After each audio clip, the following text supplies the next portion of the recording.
To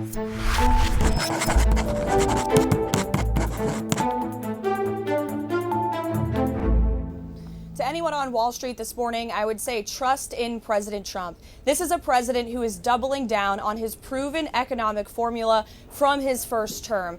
Finally, someone is going to take care of the American workers, and his name is Donald Trump. Let Donald Trump run the global economy. He knows what he's doing. The president is a great deal maker. And I think we should take it at face value that these reciprocal tariffs are meant to create a fair and level playing field. Trust him? He knows what he's doing? He's a great deal maker? Take him at face value? Have they lost their collective minds? Trust a guy who lied more than 20,000 times just in his first term. A sleazy guy who makes and then breaks deals and whose economic record is actual historical deficits and higher inflation. Well, we find ourselves this morning afraid to look at our retirement accounts after Trump's tariffs sent shockwaves through the markets and the business community. Foreign nations, they've pledged to retaliate, and economists are sweating a fear of contagion to the broader global economy. JP Morgan sees Trump's unprompted temper tantrum as a recipe for disaster. They foresee a major disruption to U.S. trade, a huge strain on domestic industries, and an accelerant to inflation. Put together, they project a climate that suddenly seems fertile for a recession this year, pegging the odds of a global recession at 60%. Economists agree that these tariffs will translate into the largest tax increase to the American taxpayer in more than 55 years. And history confirms this will not only be devastating to our economy, but to the political party that authored this lunacy. Rand Paul, that Rand Paul, the Republican senator from Kentucky, well, he reminded the president what happened to a favorite predecessor of his, President William McKinley. In 1890, when McKinley levied tariffs, his party lost 50% of their seats in the next election.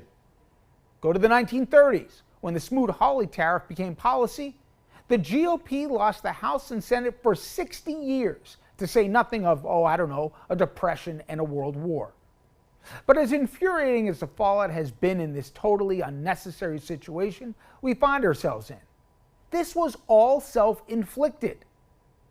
When Trump was inaugurated, our economy doing really well. Inflation was coming down.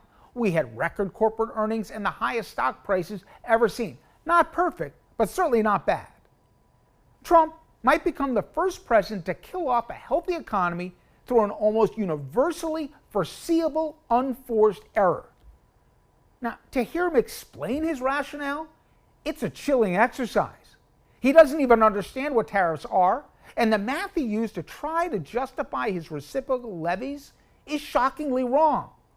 The formula he used, nonsensical. He's counting trade deficits and tariffs as somehow interchangeable figures. Financial institutions that watched his Rose Garden show, they saw no discernible strategy in a rollout that after months of planning instead seemed infantile, as if it was done on the back of an envelope on the way to the presentation.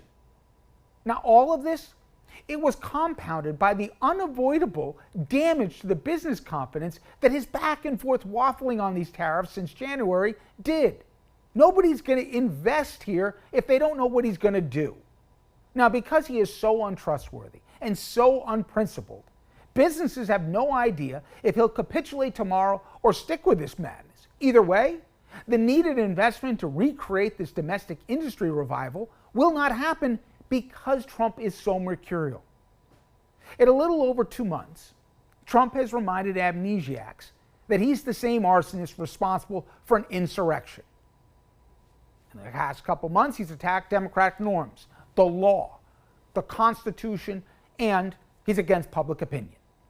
Things are turning sour in Trump land. Musk, he's on his way out. His Carnival Act exposed as sadistic theater, big on harming the nation and light on diligence. The Wisconsin election, that served as the ultimate exclamation point. The Signal scandal also confirmed what many of us suspected. Unqualified senior staff exposed as both dangerous to our national security and, like their boss, incapable of accountability. This term, the adults who held the line in the first one against Trump's most authoritarian instincts and idiotic escapades like these tariffs, they're long gone.